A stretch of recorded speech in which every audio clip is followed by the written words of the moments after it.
Hello friends, welcome to Vidyadani DG. दोस्तों, आज का हमारा टॉपिक है इंडियन काउंसिल एक्ट 1909, जिसको कि हम मॉर्ले मिंटो रिफॉर्म भी कहते हैं। ठीक है, तो क्या था इंडियन काउंसिल एक्ट 1909? आइए देखते हैं।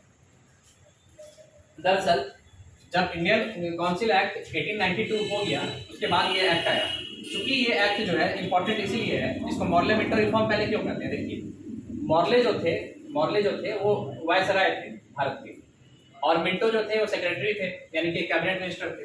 जैसा कि आप पढ़ चुके हैं पिछले क्लास में कि 1858 के भारत शासन अधिनियम में क्या हुआ था कि जो भी सेक्रेटरी ऑफ स्टेट था वो सारा चार्ज ले लिया था इंडिया का। ईस्ट इंडिया कंपनी बंद हो गई थी और उसको सहयोग करने के लिए एक वायसराय का पद किया गया, स्वीकृत किया गया, जिसके तहत गवर्नर जनरल का पद जो है बंद हो गया।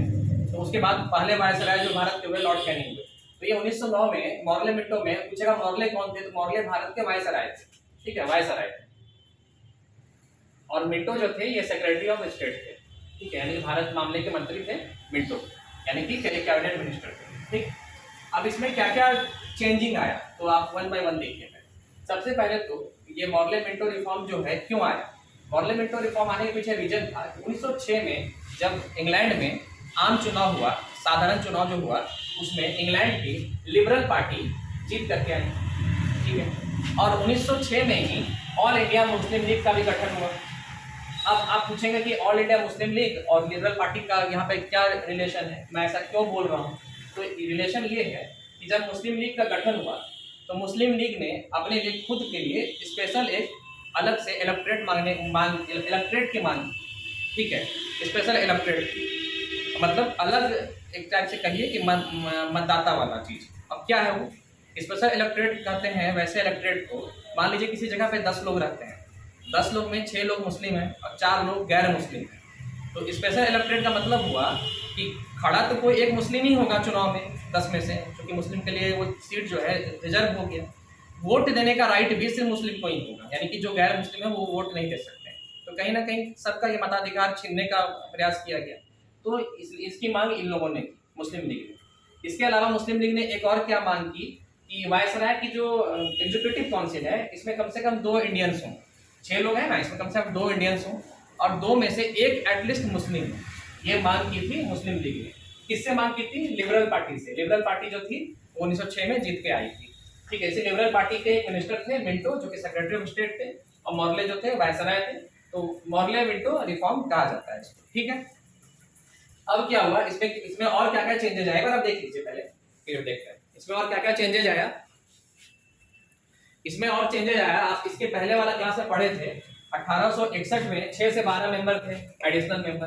1892 में आपने देखा 10 से 16 एडिशनल मेंबर हो गए, और 1909 में इनकी संख्या बढ़ा के 16 से 60 कर दी गई। इसमें 28 ऑफिशियल हो गए और 32 जो है नॉन ऑफिशियल हो गए। ठीक है, और इसके अलावा क्या हुआ, इंडियन वायसराय की एग्जीक्यूटिव काउंसिल में अब जाकर के इंडियन का प्रवेश हुआ। क्योंकि मुस्लिम लीग ने मांग की थी कि 2 इंडियन एटलीस्ट हो, उसमें एक मुस्लिम हो, पर उनकी बात को सुना नहीं गया। सिर्फ एक ही इंडियन का प्रवेश हुआ और वो भी मुस्लिम नहीं थे, उनका नाम था सत्येंद्र सिन्हा। तो जो पहले इंडियन थे जो वायसराय की एग्जीक्यूटिव काउंसिल में जिनका प्रवेश हुआ, उनका नाम था सत्येंद्र सिन्हा। ये क्वेश्चन एग्जाम में आ सकता है कि वायसराय के एग्जीक्यूटिव काउंसिल में सबसे पहले जो इंडियन ने प्रवेश किया उसका नाम क्या था? तो सत्येंद्र सिन्हा। मुस्लिम लीग को यहाँ पे एक झटका लगा, क्योंकि ना तो उनकी बातों को रखा गया 2 लोगों को चुनने वाला, ना ही किसी मुस्लिम को चुना गया। ठीक है, सत्येंद्र सिन्हा को चुना गया था और ये पहले इनको एज ए लॉ मेंबर रखा गया था।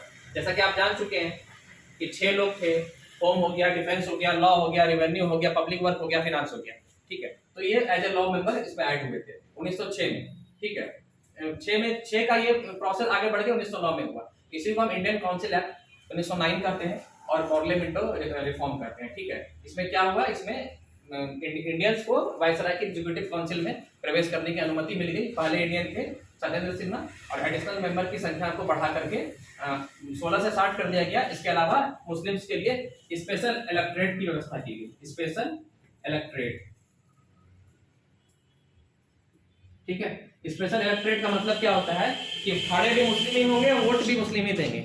ठीक है, कहीं ना कहीं भारत की एकता को तोड़ने का यहाँ पे प्रयास किया गया। ठीक है, स्पेशल इलेक्ट्रेट की व्यवस्था की गई।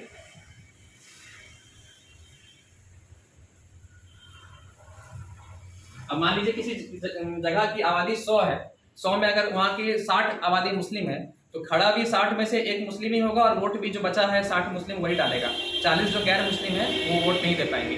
ऐसी व्यवस्था की गई थी। कहीं न कहीं भारत की एकता को चोट पहुंचाने का प्रयास किया गया था। इसी के चलते इस एक्ट का विरोध हुआ था और ये एक्ट इसलिए इंपॉर्टेंट कहा जाता है। आपसे पूछा जाएगा स्पेशल इलेक्टोरेट पहला बार कब आया था, तो मॉर्ले मिंटो रिफॉर्म के समय आया था। तो ये था आपका Indian council act 1909। Next class में पढ़ेंगे भारत शासन अधिनियम यानी इंडियन काउंसिल एक्ट 1919 10 साल के बाद। ठीक है, मुझे लगता है आपको ये समझ में आ गया होगा। नेक्स्ट क्लास के लिए तब तक देखते रहिए आप हमारा channel Vidyadani DG. Thank you.